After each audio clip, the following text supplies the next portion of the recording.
নমস্কার সবাইকে। আহ, আমি অ্যাস্ট্রোবাস্তু এক্সপার্ট কৌশিক। আপনাদেরকে যে বিষয়টা নিয়ে আজকে আমি আলোচনা করব সেটা হচ্ছে জুপিটারের ট্রানজিট।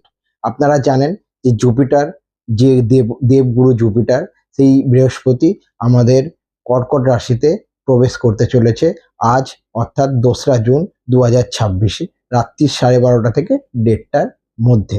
তো এবং আগামী 1 বছর জুপিটার এই কর্কট রাশিতে থাকবে এবং কর্কট রাশিতে জুপিটার এক্সল্টেড হয়, মানে বৃহস্পতি তুঙ্গস্থ হয়। ফলে যে কোনো প্ল্যানেট যখন তুঙ্গস্থ হয়, এক্সল্টেড হয়, তখন প্ল্যানেট তার সেরা রেজাল্টটা দেয়। তখন তার মানে আমরা এই জুপিটারের সম্পূর্ণ ভালো দিক, ভালো যে পজিটিভ দিক, সেটা আমরা পাবো আগামী 1 বছর।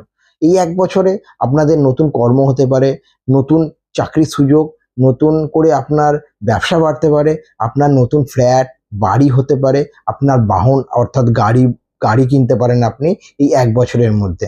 ফলে এই শুভ সময়টাকে আপনারা সবাই কাজে লাগান। আর আমি আপনাদের 2-3টে রেমেডি অর্থাৎ টিপস বলে দিচ্ছি অ্যাস্ট্রোবাস্তুর বিচারে, যেগুলো যদি আপনি করতে পারেন তাহলে ডেফিনেটলি আপনাদের জুপিটার আপনাদেরকে আরও ভালো ফল দেবে। আপনার বার্থ চার্টে জুপিটার কোথায় বসে আছে সেটা আমাকে জানান, আপনি কমেন্ট করুন, আপনার ডেট অফ বার্থ শেয়ার করুন আমার সাথে। কমেন্টে লিখুন আপনার নাম, আপনার ডেট অফ বার্থ এবং আপনার টাইম অফ বার্থ। আমি আপনাদেরকে বলে দেব যে আপনার জন্য কেমন যাবে আগামী 1 বছর এবং কি সুন্দর রেমেডি করলে আপনি জুপিটারকে আরও ভালোভাবে আপনার জীবনে ব্যবহার করতে পারবেন এবং জুপিটারের ভালো ফল আপনি আপনার জীবনে ইউজ করতে পারবেন।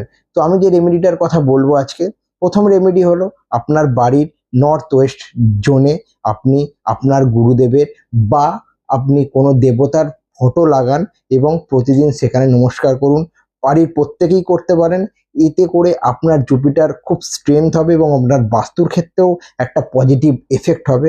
কারণ আমরা প্রত্যেকে জানি যে নর্থ ওয়েস্ট জোনটা হচ্ছে জুপিটারের জোন এবং জুপিটার ডিনোট করা হয়, জুপিটার যে কোনো মন্দির বা দেবতা বা গুরুদেব, এগুলোই হচ্ছে আমরা ডিনোট করি জুপিটার থেকে। অর্থাৎ এখানে আপনি লাগালে দেবতার ছবি, আপনি অবশ্যই খুব ভালো ফল পাবেন।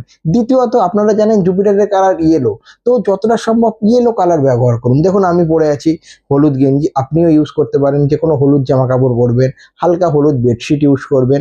এবং আরেকটা জিনিস হচ্ছে, আপনি যেটা করবেন সেটা হচ্ছে, বাড়িতে যদি আপনার মন্দির থাকে আপনি নিয়মিত পূজা করুন, ফলে আপনার জুপিটার এনহ্যান্স হবে এবং